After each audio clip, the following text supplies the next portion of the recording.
Behind the Shades.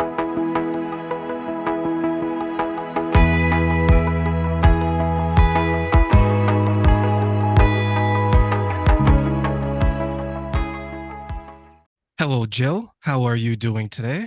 Good. How are you? I am well. It's Saturday, early afternoon. I'm a little hungry, but I think I'm going to have like sushi because it's like 50%. Well, it's cheaper during the afternoon than it is at evening because I guess that's daytime, right? And I don't have a date. Oh, okay. Well, I would have no idea because I don't really eat sushi. I've never really tried it before. Oh, maybe after this, I can convince you somehow to try it and you can convince me to be like the best potential parent in the world. How does that sound? Sounds like a good deal.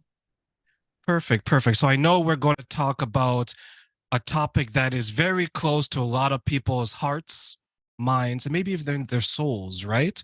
Right. We're going to discuss parenting. And even though I don't have children, I'm going to defer to you, Jill, because you are the expert. Okay. That's fine with me.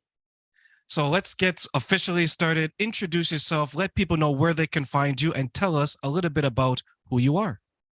Okay. Well, my name is Jill Urbane, and I am a master's level social worker and an early childhood interventionist. I've been working with families for about 30 years. And the last 25 of those, I've been working as an early childhood interventionist with infants, toddlers, and preschoolers with developmental delays, providing services in the home to help parents better understand their children and help them meet their developmental milestones. So, a lot of what I've been talking about with parents is language and communication, because that's big with young kids, but a lot of it is about behavior and parenting as well. And I started a YouTube channel where you can find me, and my handle there is at the Mentor Mom blog. And I've posted all sorts of information on development and parenting and all of the things that are so challenging for parents in those first couple of years. So take us from the very beginning. How did you officially get started in this area? Because I know a lot of people want to have children. Children are a beautiful creation and they're kind of like inspired to be it. But I'm always curious about the journey of the person who wants to help others with parents. So tell us how you got started in this and what was the genesis and the reason why. Well, it's really quite an interesting story because working with children and parents was never on my radar at all. I actually didn't think I would ever become a mom myself, but I got into the field of social work thinking that I wanted to work in mental health. So I worked in a psychiatric facility for a while. And then from there, I'm not exactly sure how it happened, but I ended up working for the Department of Corrections in my state.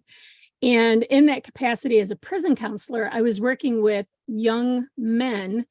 Most of them were between the ages of like 14 and 21 that were maximum security prisoners.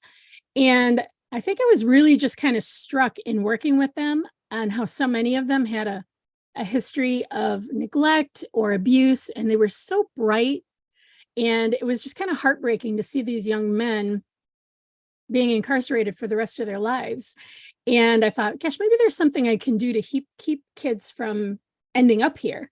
So from there, I ended up as a children's protective services worker for about 5 years. And that's where I really fell in love with being in families' homes.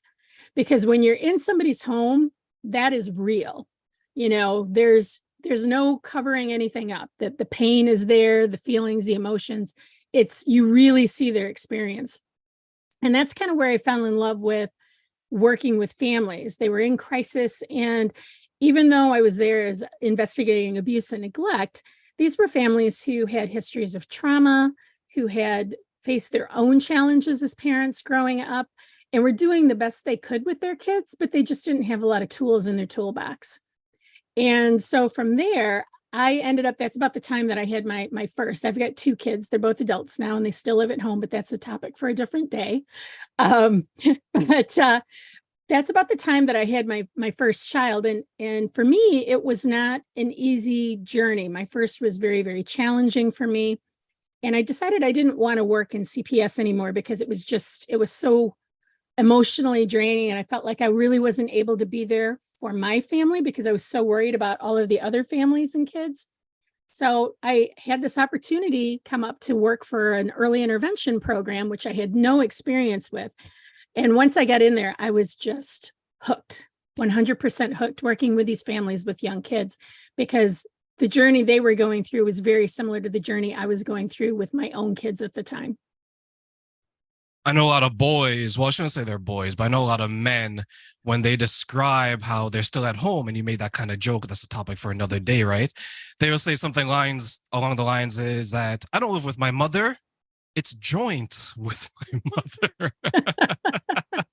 Well, and that is just kind of a whole different topic there, right? Like what young adults are facing in trying to get out and purchase homes and have enough income to do all the things that we kind of took for granted, when we were their age. They just, the economy and all of that is just very, very different. It's a real challenge for young adults to go out and have the same kind of lifestyle that we had at that age.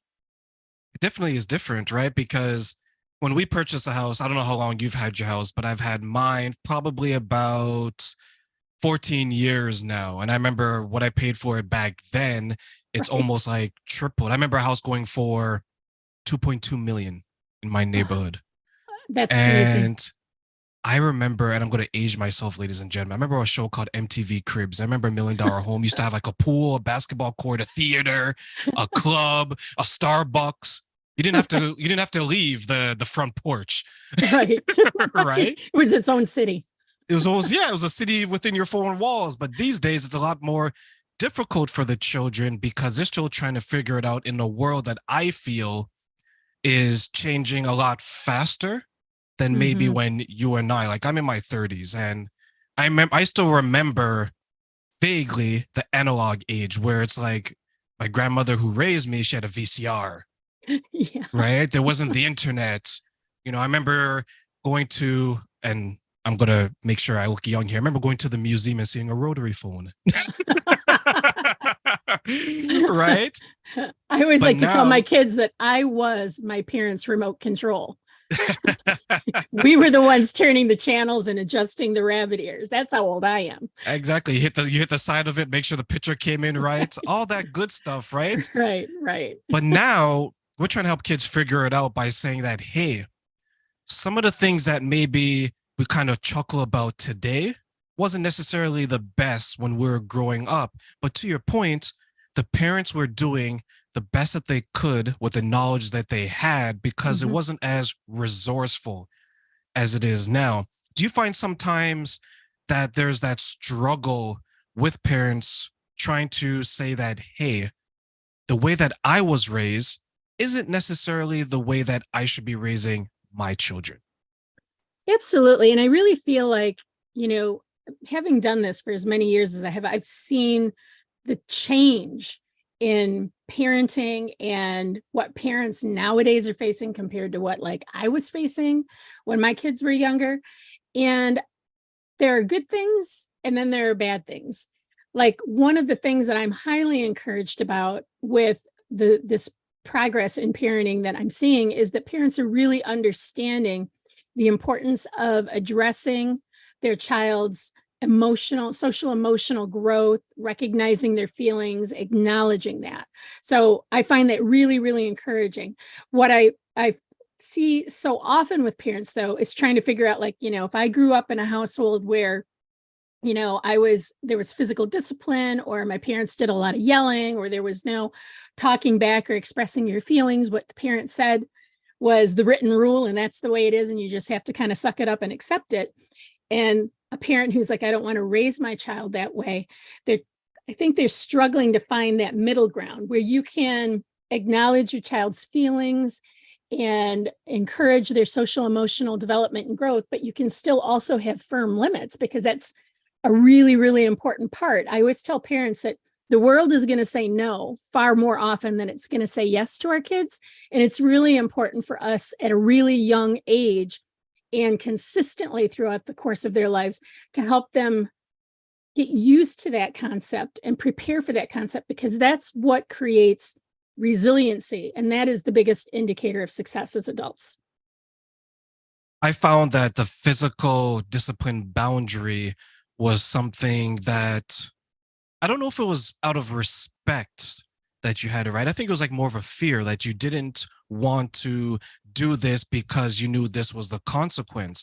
But one thing that I will add to that is it clearly defined the boundary. You knew that if you did this, this was basically a guarantee to happen. If it was like a slap on the hand or the belt, which is famous, the spoon, whatever the case is, right? Now we tend to try to set that boundary verbally, right? We say, don't do this because something may happen. And unfortunately, in my experience, I find that human beings, they pay more attention if they can visualize it, right? Like we know that if someone shoots a gun at you, you may die. Right. Right. But if we were to communicate, if you shoot the gun at someone, something might happen. So if you don't know what that something is, some people may test that limit because there are those types of people. Do you find when you're helping with these young children who have all this energy, who are still trying to figure it out, who may not truly understand the why in the parents' instructions, do you find that the boundaries are sometimes being tested, or maybe they're not as firmly created by the parents? Well, boundaries being tested by young kids is just a normal part of development. That's their job, right? They're trying to figure out what are the rules of the world, and they always are going to test us as parents and caretakers far more than they're going to test anybody else in the outside world, because no matter what they say or do, we aren't going to love them any less.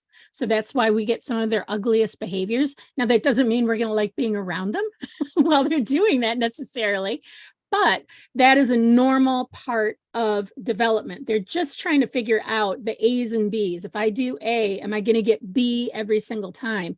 And this is where kind of the train goes off the track for parents, is the consistency. They lack the consistency. And if kids are going to get B sometimes, and sometimes I get an F, and sometimes I get D, they're going to continue to test until they have figured out, especially young children, when they finally figured out that every time I do A, I'm going to get B.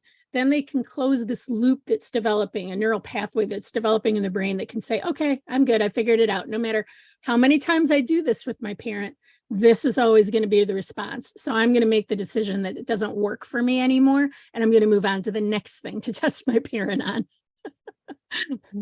If I brought D's home, I think I would be homeless. I don't know what would happen if I brought an F home. Right? Exactly. I know. Well, and one big thing that I always like to go over with parents is to really understand like different parenting styles and their outcomes, right? So we don't want to be the helicopter parent who's doing everything for our kids and letting them kind of walk all over us and giving them everything they want, because then they grow up into an adult and they think that that's what their experience is going to be. And boy, that is not their experience as an adult. I have to pay my own bills. I have to figure out, I have to go to work when I don't want to go to work. We also don't want to be the drill sergeant parent who's telling our kids, you need to do this, you need to do that, you better take care of this, because at some point in time, we're not going to be there anymore to tell them what to do. Both of those parenting styles, research has shown, lead to lower self-esteem, an increase in mental illness and mental health issues as adults, anxiety, depression, because both of those styles send the message that you can't handle life on your own. You either need me to do it for you all the time as a helicopter parent, or you need me to tell you what to do. So we're actually undermining their self-confidence. So what we really want to do is be a consultant parent. We want to provide them with feedback. We want to have firm and healthy boundaries for ourselves. Like, I don't hang out with kids that scream at me. You can go on up to your room and do that. Come on down when you're all done with that. I'm happy to talk to you in a calm voice, like I'm talking to you right now. So the consultant parent's going to let them make the mistakes, give them natural consequences, and demonstrate good boundaries, because then kids can learn to develop their own internal dialogue where they're thinking, boy, the last time I said that to my mom, it didn't work out so well for me. I don't think I want to talk to her that way again because it doesn't work to get me what I want. When I think of a consultant parent, I think of you treating the child like an adult in a way, right? Where you're just based on the example you've given, where if I'm having a conversation with you and there's a behavior that you're doing that I don't appreciate or I don't like, we would have that conversation and say, hey, I didn't like the way you approached me, and have that type of conversation. Maybe when you're ready to have a better conversation, you and I can continue further. Would that be an accurate example of a consultative parent? That's a perfect example. And here's the big bonus in responding that way to our kids is that we're modeling how we take care of ourselves. Like, I'm not going to interact with a kid who's being disrespectful to me. We're not going to say it that way. You can't talk to me that way, right? Because then that's just I can't. Well, yes, I can. But what you're doing is you're modeling how you take care of yourself. Like, I don't hang out with kids that are hitting. I don't hang out with kids that are, yelling at me. They then internalize that, right? Because we're doing it, our responses are always in a calm and assertive voice, right? Using I statements, like you were using an I statement there. I would be more than happy to when you this, right? Instead of you, because when we use the yous, people get defensive, right? So when we're modeling that kind of communication style and parenting style for our kids, they're internalizing that. So when they next time are hanging out at school with a peer that's maybe coming off a little bit too aggressive or too bossy or being disrespectful, they know this is not how I shouldn't be interacting with people that are interacting with me in this manner. So I need to have a good boundary. And I know what that good boundary is because I see it consistently from my parent. I like that you mentioned consistency, because I think many of us struggle not only consistency with our lives, with ourselves, with our friends, with our partners, with our children. It just seems to be one of those words like accountability, responsibility. It's just, we all know what it means, but do we always do it? Are we consistent in our accountability, or are we consistent in our inability to be accountable, or worse yet, we're consistent in being irresponsible? For the parents who are working with their children, who are trying to develop that consistency, what are maybe some tips that you can share with them to help them make sure that not only are they consistent, but they're holding themselves accountable when they're not being consistent? The biggest tip that I give to families when they're working on implementing change, and when I say change, they're wanting their child to change, but that has to start with us. And that's where that consistency comes in. I always say, just start with one thing, right? Like if I go into a home where there's a little one who's hitting and kicking and biting and punching, but they're also screaming and being disrespectful, and they're not eating their food and throwing food at meals, we're not going to change all of that at once. There's many, many layers to that. So I always suggest to parents to start with the one thing that is draining your energy the most. So if it's a little one who's doing a lot of hitting, or for parents who have maybe older kids, if it's kind of the back talk, right, that we see from, now elementary age kids, not just teenagers, we're seeing it from elementary age kids. If it's the back talk, you want to address that one thing. So you look at the behavior, try to figure out what's going on to drive the behavior, because that's a big piece of it. Behavior from young kids, I always say, is like looking at an iceberg. What we see is just the tip.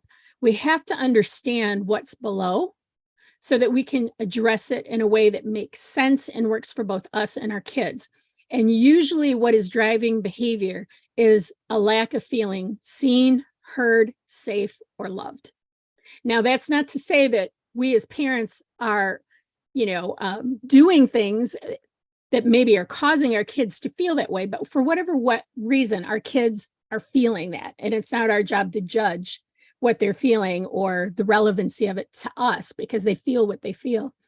But we have to look at those behaviors and try to recognize, is this something that's being driven by one of those things? Because then we can look at, how do I help facilitate change? Sometimes it's that our kids just need more connection. They need more time with us in a positive way. I always say when behavior goes up, our one-on-one time with our kids needs to go up. But usually parents do the opposite because they're so frustrated with their kids. They want nothing to do with them. They're driving me crazy. but it's an expression of a need a lot of times when we're seeing an increase in behaviors. So just starting with one thing, identifying the one thing that's draining all of your energy, and then identifying a strategy or an approach to deal with it, and just stick with it until you start to see some change. Because if we start with the thing that's draining our energy most, and we're able to get this under control and see improvements there, we now have more energy to move on to the next thing that's driving us crazy.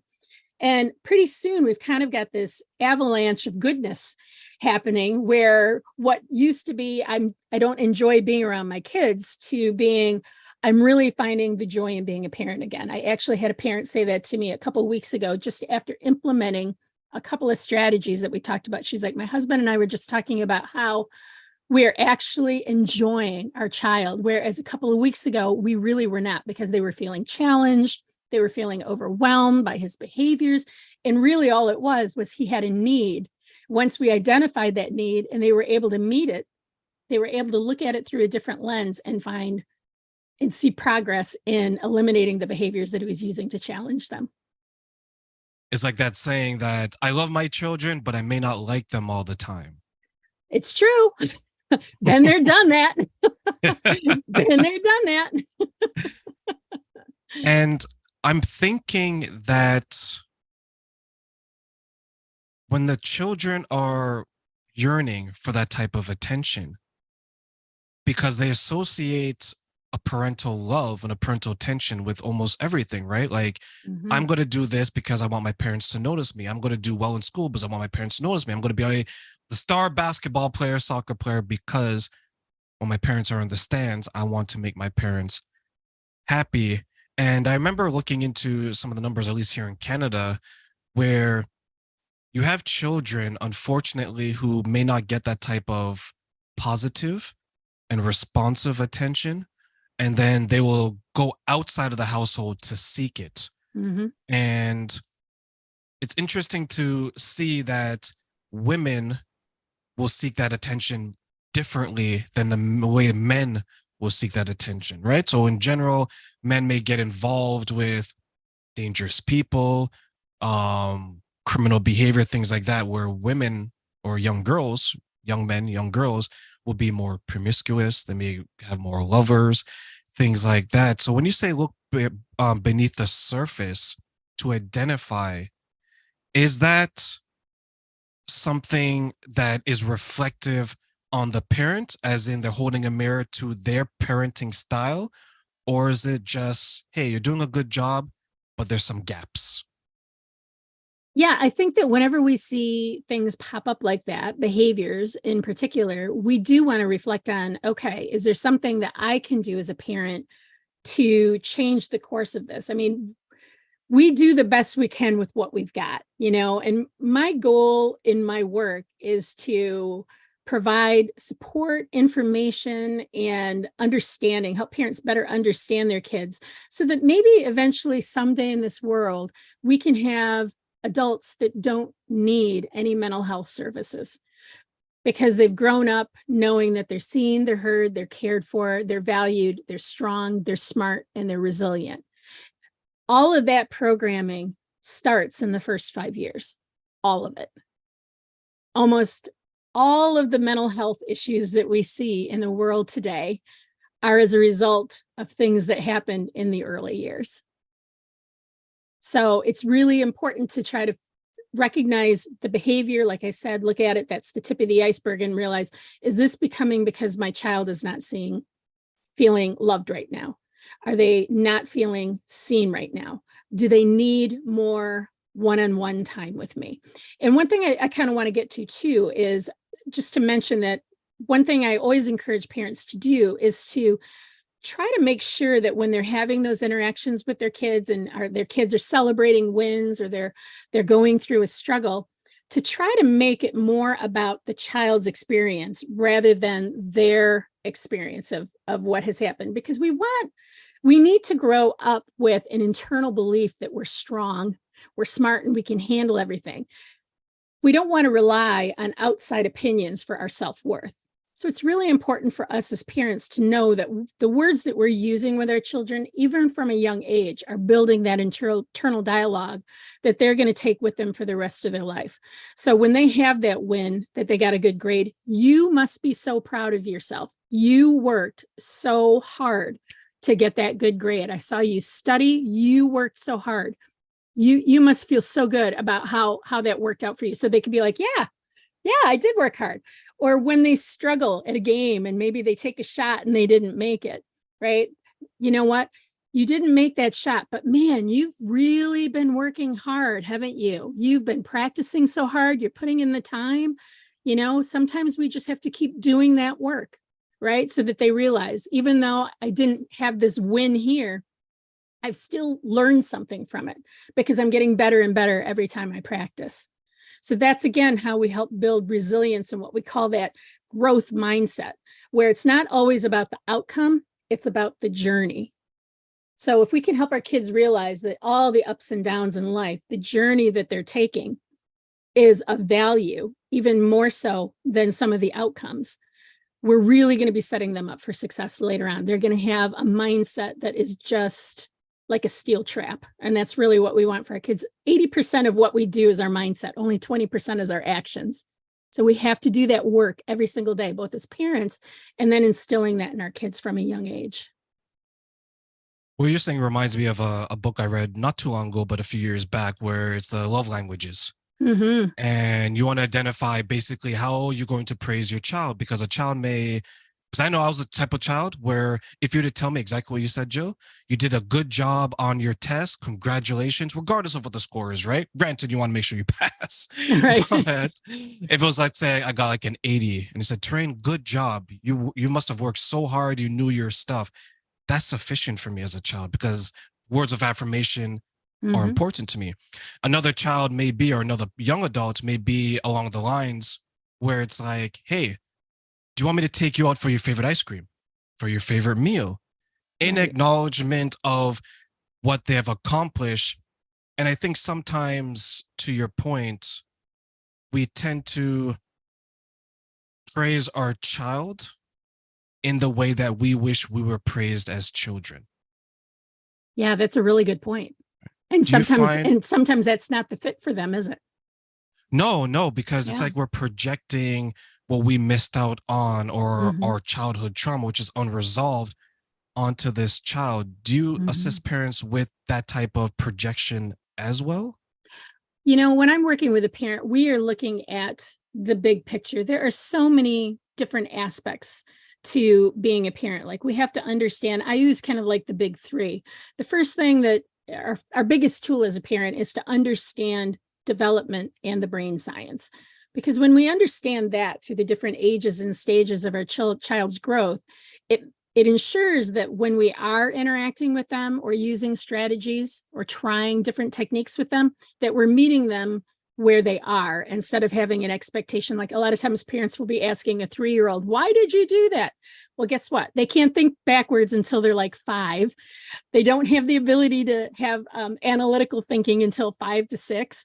So they can't tell you. And that's why they go, I don't know, because they really don't. So when we understand what's going on with their brain development in the different stages, like teenagers are flooded with chemicals. So even though they do have the access to the analytical brain during certain stages of the teenage years, they don't have the same kind of access to it that they did before all of those hormones kicked in. So that's why teenagers are a lot like toddlers. It's all about emotions. They feel everything first because they can't always get to the thinking part of the brain. So when we understand the brain development piece and the social emotional development piece, that's one of our best tools as parents. The second thing is we need to understand what we bring to the table as a parent, right? What are our triggers? Why are our triggers there? What can we do to deal with our triggers? We plan for everything else in our lives for the most part. We plan on where we want to live and, whether or not we want to be married and what kind of career we want to have. But we don't always take the time to think about and plan, what kind of parent do I want to be? What kind of relationship do I want with my child? I believe in big picture parenting. That's what I like to call it. we need to start with the finish in mind. What do I want my gatherings with my kids to look like around the Thanksgiving table when they're 25 and 28? I want them to want to be there. I want to hear laughter and I want to hear joy. Well, then I better start thinking about how I can build those things in to our interactions early on so that they want to be at my house, right? So understanding what we're bringing to the table. And then the last piece is understanding our child's unique wiring. That's their temperament, their sensory preferences, their love languages, understanding all of that, because it's our job to meet them where they are. It is not their job to meet us where we are. That last piece, meeting your child where they are, not where we are, is that a difficult thing to do for new parents? Definitely. I know it was for me. I mean, my journey into parenthood, as I mentioned earlier, was not easy. And, I'm a big believer in making your mess your message. So that's why I'm so passionate about this, is because the first couple of years with my son in particular, because he was just something. He gave me a run for my money. I didn't know what the hell I was doing with him. Honest to God. He was 3 years old and he was an early talker. He wasn't even quite 3. And he was just being sassy and disrespectful. And I'm thinking, I'm not having a kid talking to me like this, 3 years old. I'm his mom. And I called him into his room one time and I had taken everything out of his room except for the sheets and bedding and his clothes. All the toys were out in bags in my bedroom. And I pulled him in and I said, see, look at this. This is what happens when you talk to mom in a sassy voice. This is what happens. And he looked at me and he said, that's all right. I don't need any of that stuff. I was like, oh my God, what am I going to do? I got 15 more years of this kid living in my house. I got nothing left. And that's when it really became my drive to try to find ways where I could connect with him, understand him and his unique wiring, meet him where he's at, instead of trying to make him meet me where I was at. Once I figured that out, it got a lot easier. And I found the joy again in being his mom. What did you learn about yourself during that type of experience? Because that sounds like it was informative, to say the least. It was. I remember I could feel the heat rising from my feet through my hands, like it was turning red as it went up. And I just turned around and went in my room and shut the door and laid on the bed and cried for an hour because I felt like a failure as a parent. Like, I just don't know what I'm doing. So I learned in that moment, I think more than anything, that I can't make him do things, right? Kids have free will. They're going to do what they're going to do. I only really have control over me and my responses and the scenarios and the expectations in our home. It's my job to provide the structure and the expectations. It's his job to decide whether or not to follow them. And if he doesn't follow them, it's my job to help provide some natural consequences in the hopes that he'll make better choices down the road. So I think a big piece of it was I was in that dictator parenting, like, you're going to do what I tell you to do kind of thing, even though I didn't believe I was a dictator. I thought I was a consultant, but I was really, I guess, a dictator. Once I recognized that, it was like, okay, I need to be the consultant parent. And once I made that shift, it really changed the dynamic of our relationship. And the household, just the whole tension level in the house. I mean, we are our energy. I always tell parents, we emit 5 feet around us. We got a bubble around us of energy. And our kids have that same bubble of energy. They enter our bubble and they pick up whatever energy we're emitting. And if we're emitting an energy like, you better do what I'm telling you, they're going to be like, oh, no, I'm not. As we close, Jill, what advice do you want to give the next generation of young adults who are looking to be parents, but they're still trying to figure this all out and make sure that they're good parents? I think the biggest tip that I have is to do the self-work and start now, understanding who you are, addressing the areas that maybe you're struggling with. And I'm a big believer in journaling, in doing meditation on a regular basis, and working on mindset every day. There's so many wonderful resources out there to help young adults understand that kind of intergenerational experience we had from our own upbringing, because it's affecting us whether or not we're a parent yet, right? It's still affecting you whether you're 18 and you don't have children, or you're 24 and you don't have children. Our upbringings impact us now. So doing that work to recognize the areas that are struggles and coming up with strategies and focusing again on that one thing. If it's anxiety, seeking a therapist, right? Finding some different kinds of strategies like the meditation or the journaling to work on addressing that anxiety or the depression. Doing the self-work, because we want to enter into parenting being as whole as possible so that we can be the best parents that we possibly can be to our kids.